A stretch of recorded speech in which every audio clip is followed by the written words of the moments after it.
Sorry, grade 5, 6s. My iPad was jiggling a little bit there. So it is Thursday, which means we're on day 4, which means it's our last day of grammar this week. And we've got another short one that won't take us too long. I hope you've made all of your corrections and go along and see.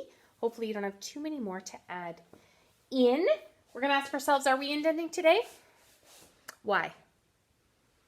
Because it is now talking about more time has passed. The next AM. Now that's something we might say to our friend, but when we are writing, we would say the next morning. Okay, so again, things that we might speak, but when we are writing in a story or doing anything in written format, we would put morning. And we know what sentence opener number is this. I know yesterday I noticed I forgot to put a number 1 on the second or the last sentence there. This is a number 2. These are your prepositional openers. Okay? And we actually today have 3 in a row. The next morning, during a substantial breakfast of sturgeon roe omelet. Okay? And what we're going to do when you have that many prepositional phrases in a row is you put a comma at the end of all of them.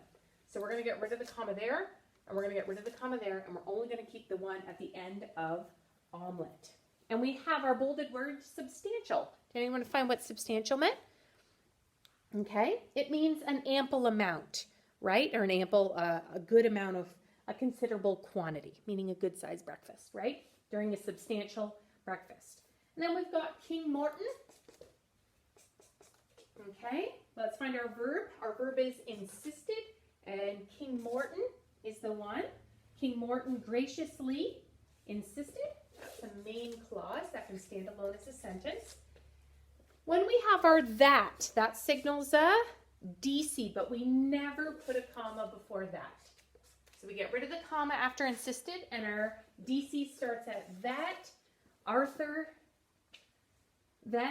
stay at least a week. Okay, so stay is the verb. Who's going to stay? Arthur.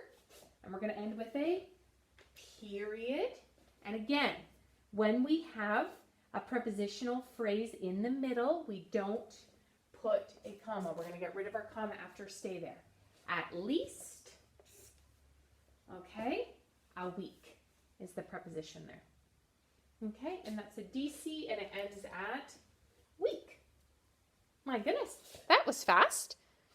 If I've gone too fast, just hit pause and leave it up there, and then you can go along and double check that you've got everything down there.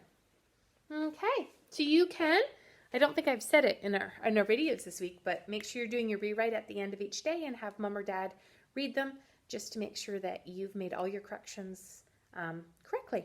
Okay, awesome. Good job, everybody. And we'll see you later.